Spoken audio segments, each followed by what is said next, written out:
Seigneur, je suis sûr de ton amour. Mon cœur est dans la joie car tu me sauves. Je veux chanter au Seigneur tout le bien qu'il m'a fait. Au nom du Père et du Fils et du Saint-Esprit. Amen. Le Seigneur soit avec vous. Et avec votre esprit. Une messe est toujours une action de grâce. Nous remercions le Seigneur pour ses bienfaits. D'abord, c'est pour cette journée qu'il nous accorde encore. Les journées qui ne cessent de venir dans nos vies, ce sont des dons de Dieu. Alors, on va porter ce sentiment d'action de grâce. Peut-être qu'on pourrait avoir une pensée spéciale pour le peuple haïtien qui passe par des moments difficiles dans leur pays en ce moment-ci. On va prier pour que le Seigneur continue à veiller sur eux, à les aider à trouver, n'est-ce pas, la voie la meilleure pour l'équilibre national. Certainement que quand c'est le bon des messes comme ça, vous suivez la messe sur YouTube, vous pouvez y mettre aussi vos intentions. Le Seigneur nous écoute et puis il nous accompagne dans notre prière, dans notre célébration eucharistique. Donc vos intentions sont les nôtres et nous les offrons au Seigneur avec cette Eucharistie. D'abord, commençons par reconnaître que nous sommes des pécheurs.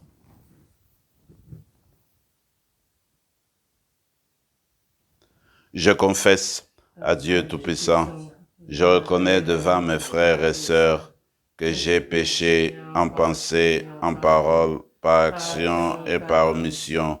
Oui, j'ai vraiment péché. C'est pourquoi je supplie la Vierge Marie, les anges et tous les saints, et vous aussi mes frères et sœurs, de prier pour moi le Seigneur notre Dieu. Que Dieu Tout-Puissant nous fasse miséricorde, qu'il nous pardonne nos péchés, et nous conduise à la vie éternelle. Amen. Seigneur, prends pitié. Seigneur, prends pitié. Ô Christ, prends pitié. Ô Christ, prends pitié. Seigneur, prends pitié. Seigneur, prends pitié.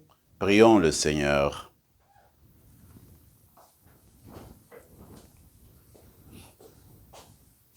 Accorde-nous, Dieu Tout-Puissant, de conformer à ta volonté nos paroles et nos actes, dans une inlassable recherche des biens spirituels.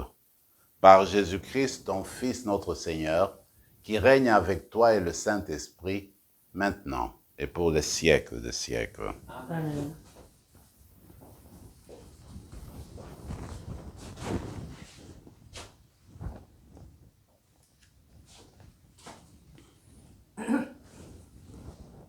Lecture du livre de la Genèse. En ce jour-là, Judas et ses frères, les fils de Jacob, avaient été ramenés devant Joseph.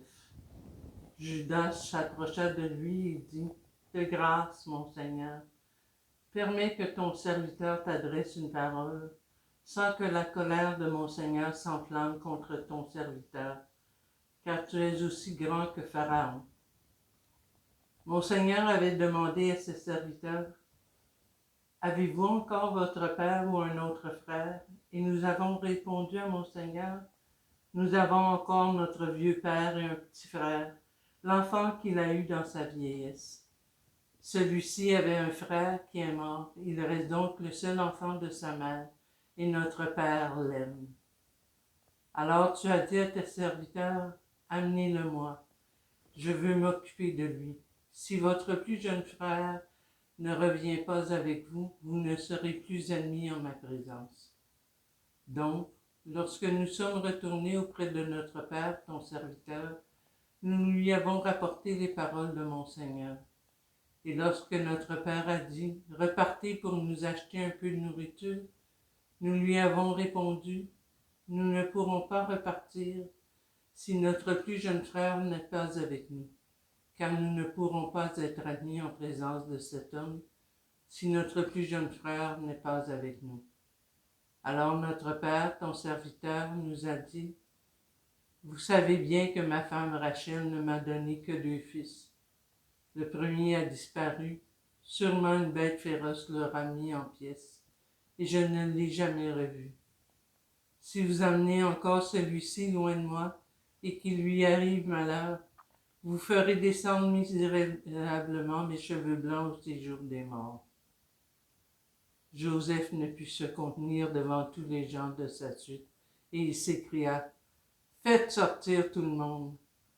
Quand il n'y eut plus personne auprès de lui, il se fit reconnaître de ses frères. Il pleura si fort que les Égyptiens l'entendirent et même la maison de Pharaon.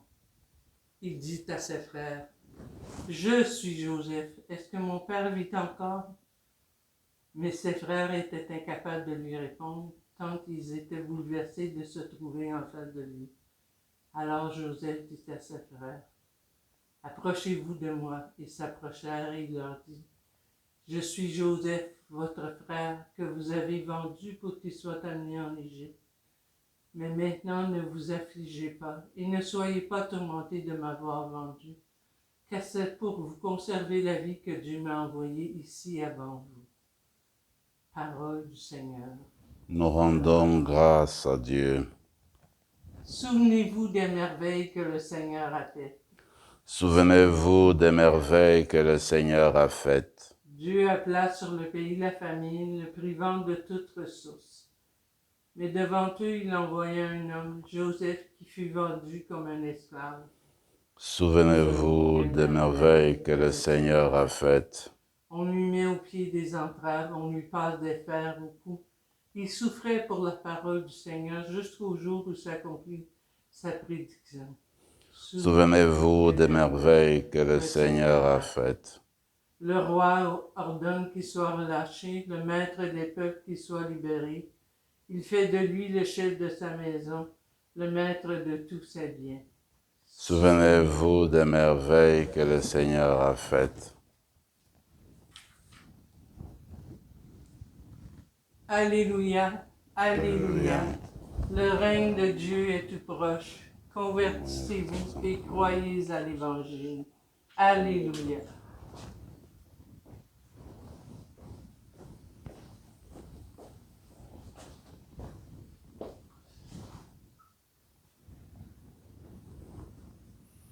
Le Seigneur soit avec vous.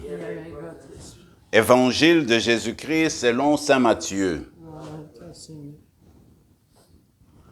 En ce temps-là, Jésus disait à ses apôtres, « Sur votre route, proclamez que le royaume des cieux est tout proche. Guérissez les malades, ressuscitez les morts, purifiez les lépreux, expulsez les démons. Vous avez reçu gratuitement, donnez gratuitement. Ne vous procurez ni or, ni argent, ni monnaie de cuivre à mettre dans vos ceintures, ni sac pour la route, ni tunique de rechange, ni sandales, ni bâton. L'ouvrier, en effet, mérite sa nourriture. Dans chaque ville ou village où vous entrerez, informez-vous pour savoir qui est digne de vous accueillir, et restez là jusqu'à votre départ. En entrant dans la maison, saluez ceux qui l'habitent. Si cette maison en est digne, que votre paix vienne sur elle. Si elle n'en est pas digne, que votre paix retourne sur vous. Si l'on ne vous accueille pas, et si l'on n'écoute pas vos paroles, sortez de cette maison ou de cette ville, et secouez la poussière de vos pieds. Amen, je vous le dis, au jour du jugement, le pays de Sodome et de Gomorrhe sera traité moins sévèrement que cette ville. Acclamons la parole du Seigneur.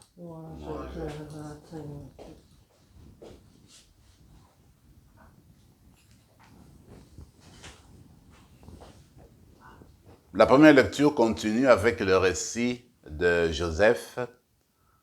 Alors nous sommes arrivés au point où Joseph s'est fait reconnaître à ses frères.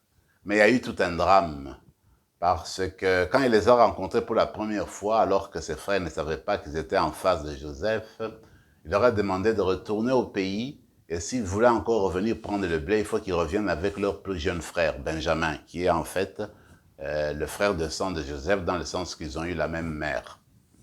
Et voilà que c'est ce que les frères vont faire quand le moment va arriver. Pour revenir en Égypte, ils vont prendre avec eux Benjamin.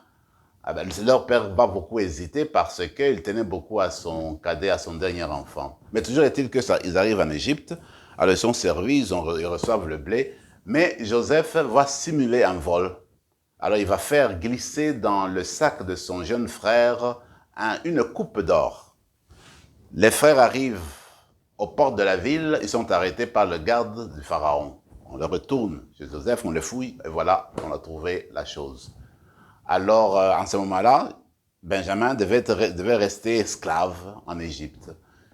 Mais Judas, comme on l'a entendu dans la lecture, supplie Joseph, il explique les circonstances dans lesquelles, n'est-ce pas, Benjamin est venu avec eux en Égypte. Alors tous ces souvenirs-là vont rendre très sensible Joseph, il va éclater en sanglots pour dire qu'en fait, il va se faire reconnaître. Il va dire, voilà, je suis Joseph que vous avez vendu, votre frère que vous avez vendu. Et les autres n'en reviennent pas. Mais ce qui est beau, c'est de voir la suite. Joseph dit, écoutez, ne vous tourmentez pas. Parce que Joseph avait déjà commencé à pardonner à ses frères. Là, le pardon prend son sens le plus profond. Il est effectif. Il dit, ne vous tourmentez pas. Voyez-vous, certainement que le Seigneur m'a envoyé ici pour préparer le chemin, pour que je vous garde en vie, pour que vous ayez la nourriture nécessaire quand le moment sera venu, au moment de la famille, je suis là pour vous aider. Voilà comment Joseph essaie de comprendre ce qui lui est arrivé dans le plan de Dieu. Alors moi, je vois deux choses. C'est que vous et moi, nous sommes aujourd'hui invités à regarder dans notre vie des expériences difficiles, des expériences qui nous ont fait tellement souffrir. Peut-être que le Seigneur se sert aussi de ces expériences-là. Le Seigneur peut se servir de ces expériences-là pour nous rendre plus sensibles, nous rendre plus humains, nous rendre plus généreux. Et on voit bien que déjà avec Joseph, le Seigneur tire le bien du mal. Joseph a été vendu injustement, il a été rejeté injustement par ses frères. De tout cet acte-là, eh bien, le Seigneur tire du bien. C'est ce qui est arrivé à son fils, condamné à mort injustement. Et voilà que Dieu, de la mort de Jésus, il tire le salut, il tire la résurrection. Il y a cette phrase de Joseph quand il dit « Je suis Joseph, votre frère que vous avez vendu ». Alors, on raconte que le pape Jean XXIII, à sa première année de pontificat, à un moment donné, il était sur la place Saint-Pierre. Alors, il a rencontré un groupe de Juifs. Alors qu'ils se sont fait reconnaître, ils étaient des Juifs, ils faisaient des passages, ils sont venus les saluer. Alors, lui, il leur a dit, eh bien, moi, je suis Joseph, votre frère. Hein, voyez-vous. Donc, on peut dire, écoutez, bon, nous avons des choses entre nous, mais nous pouvons nous reconnaître, nous dépasser. Nous sommes des frères, malgré tout, hein, ensemble. L'évangile d'aujourd'hui, c'est la version de Matthieu. D'ailleurs, la version de Marc, c'est celle que nous allons lire le dimanche qui s'en vient. Jésus qui envoie ses disciples, n'est-ce pas, dans le monde, pour annoncer la bonne nouvelle et puis guérir les malades et chasser les démons. Mais ce qui est important, il me semble, c'est voir comment le Seigneur donne des consignes, ses recommandations. En gros, on peut dire, il veut simplement nous dire, soyez simples. Comptez plus sur Dieu, ayez confiance en Dieu dans votre exercice de mission que sur vous-même. Parce que finalement, le travail de répandre la parole de Dieu, de faire connaître Dieu, eh bien, c'est Dieu lui-même qui agit, c'est l'Esprit du Seigneur. Ce n'est pas toi et moi qui vont convertir les gens. Le Seigneur se sert de nous, se sert de nos paroles, se sert de nos talents, se sert de notre intelligence, de notre petite intelligence, de notre petite sagesse pour relever les autres. Alors nous autres, il faut seulement nous mettre à la disposition de Dieu et reconnaître que nous sommes des acteurs secondaires, que l'acteur principal, c'est toujours Dieu, comme on le voit dans les films. L'acteur principal, tout tourne autour de l'acteur principal. Alors nous autres, là, nous sommes des acteurs secondaires. Alors, il faudrait qu'on laisse la place à l'acteur principal qui est Dieu dans l'exercice de notre ministère. Ce qu'il nous faudrait faire, c'est simplement être simple et compter sur Dieu. Et dans ce sens-là, être généreux avec notre personne, être généreux avec notre temps, être généreux avec ce que nous sommes, avec ce que nous avons. Et à partir de cela, Dieu ne va cesser de faire du bien autour de nous, dans notre ministère. La dernière chose que je retiens, le Seigneur dit, écoutez, allez annoncer.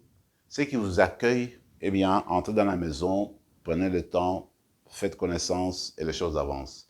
Mais il y a des personnes qui ne vont pas vous écouter. Il faut les laisser. Comme pour dire, la parole de Dieu respecte la liberté des gens. Dieu ne s'impose pas. Lui-même ne s'impose pas. Il propose. Parce qu'il respecte toujours notre liberté. Alors nous autres, dans la manière d'évangéliser, nous n'allons pas imposer les gens. Nous n'allons pas faire des circonstances, créer des circonstances qui mettent les gens dans la contrainte, dans l'obligation. La parole de Dieu s'offre, se donne. Et on encourage les gens à l'accueillir. Celui qui dit non, on n'a rien à faire parce qu'il y a la liberté humaine. Alors on va garder tout cela dans la célébration d'aujourd'hui, demander que le Seigneur fasse de nous, ses disciples missionnaires, tous les baptisés qui se sentent impliqués dans le rôle d'annoncer la bonne nouvelle, le royaume de Dieu, et aussi qui s'impliquent dans le ministère de faire du bien, guérison des malades, chasser les démons, ressusciter les morts, donner de la vie. Alors c'est cela à quoi nous sommes appelés, que l'Eucharistie d'aujourd'hui vienne alimenter notre sens missionnaire. Amen.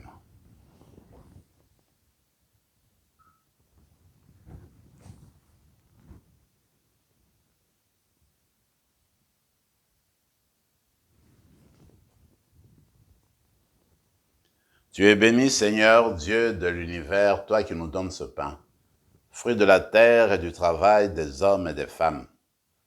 Nous te le présentons, il deviendra le pain de la vie. Béni soit Dieu maintenant et toujours.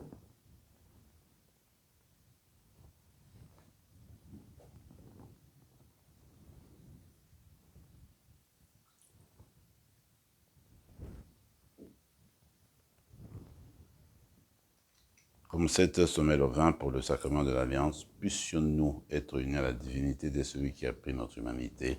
Tu es béni, Seigneur, Dieu de l'univers, toi qui nous donnes ce vin, fruit de la vigne et du travail des hommes et des femmes. Nous te le présentons, il deviendra le vin du royaume éternel. Béni soit Dieu maintenant et toujours. Humbles et pauvres, nous te supplions, Seigneur, accueille-nous. Que notre sacrifice en ce jour trouve grâce devant toi. Lave-nous de nos fautes, Seigneur, purifie-nous de nos péchés. Prions ensemble, mes frères et mes sœurs, au moment d'offrir le sacrifice de toute l'Église. Par la gloire de Dieu et le salut du monde. En célébrant avec respect tes mystères, Seigneur, nous te supplions humblement que les dons offerts pour te glorifier servent à notre salut.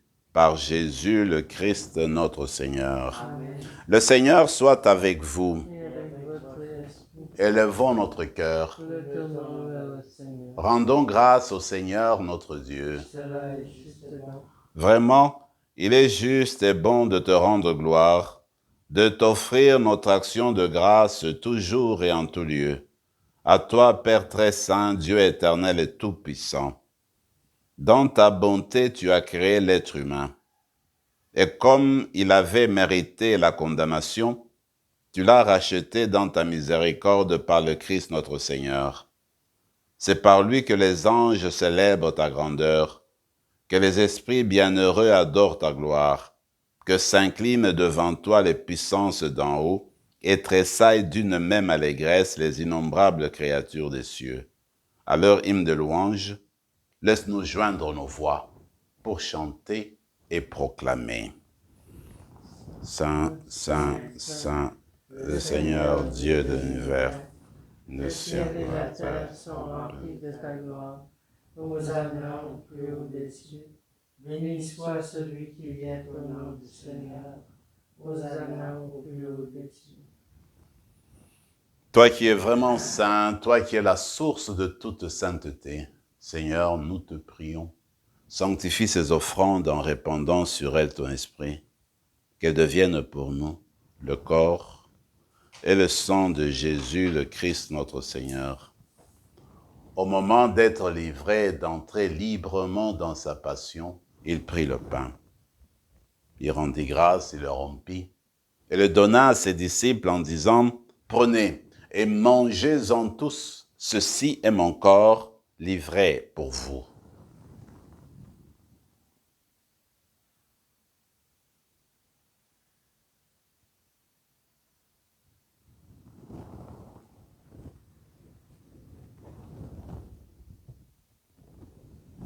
De même, à la fin du repas, il prit la coupe.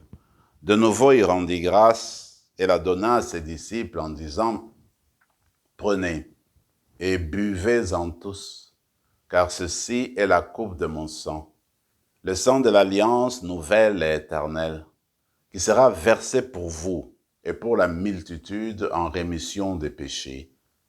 Vous ferez cela en mémoire de moi.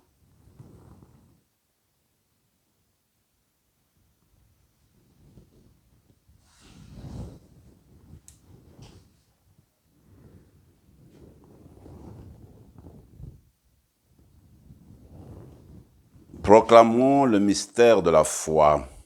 Gloire à toi qui es mort, gloire à toi qui es vivant, notre Sauveur et notre Dieu, viens Seigneur Jésus. Faisant ici mémoire de la mort et de la résurrection de ton Fils, nous t'offrons, Seigneur, le pain de la vie et la coupe du salut. Et nous te rendons grâce car tu nous as choisis pour servir en ta présence. Humblement, nous te demandons qu'en ayant part au corps et au sang du Christ, nous soyons rassemblés par l'Esprit Saint en un seul corps. Souviens-toi, Seigneur, de ton Église répandue à travers le monde.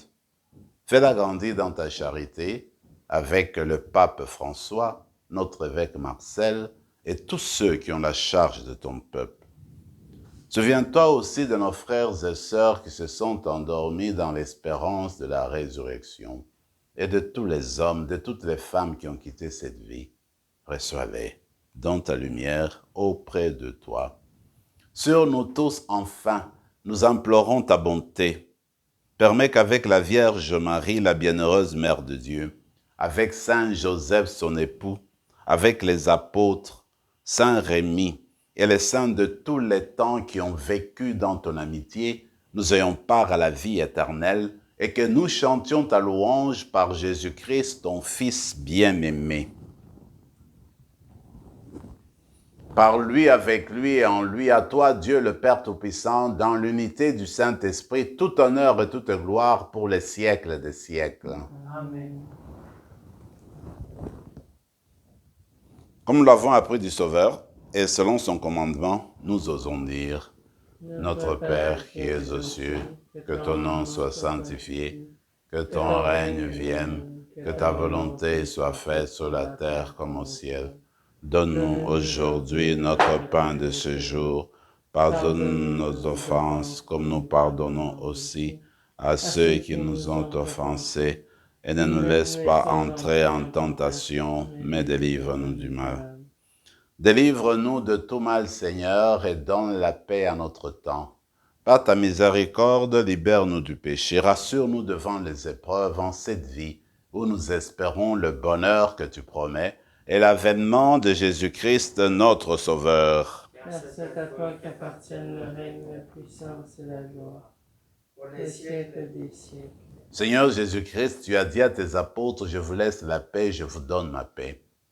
Ne regarde pas nos péchés, mais la foi de ton Église, pour que ta volonté s'accomplisse, donne-lui toujours cette paix et conduis-la vers l'unité parfaite, toi qui règnes pour les siècles des siècles. Amen. Que la paix du Seigneur soit toujours avec vous. Et avec votre esprit, Agneau de Dieu, qui enlève le péché du monde, dans ton Jésus qui remet en cette coupe, Agneau de Dieu qui enlève le Récemment. péché du monde, la vie éternelle.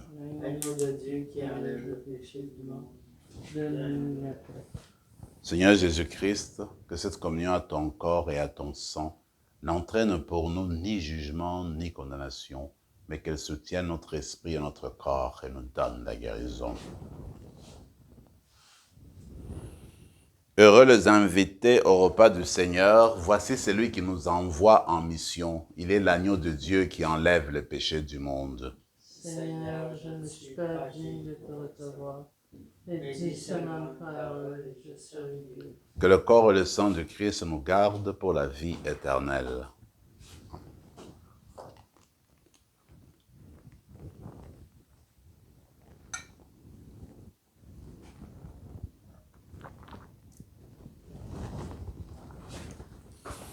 Le corps de Christ.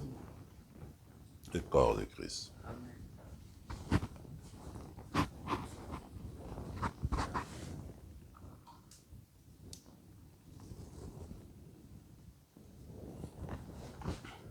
Prenons quelques temps de silence et de prière maintenant pour parler avec le Seigneur qui vient de descendre au tréfonds de nous-mêmes.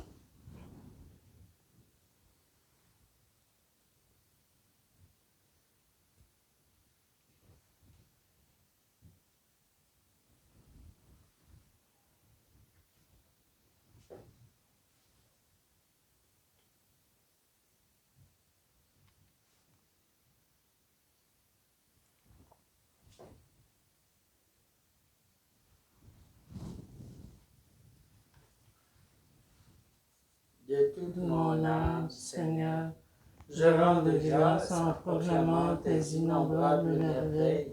j'exulterai, je danserai auprès de toi. Je Fêterai fêterai ton nom, Dieu très haut. Prions encore le Seigneur. Nous t'en prions, Dieu Tout-Puissant, donne-nous de recueillir tous les fruits de salut, dont ces mystères sont déjà la promesse et le gage. Par Jésus le Christ, notre Seigneur. Amen. Le Seigneur soit avec vous. Et avec votre esprit. Et que Dieu Tout-Puissant vous bénisse, le Père, le Fils et le Saint-Esprit. Amen. Allez dans la paix du Christ. Rendons grâce à Dieu.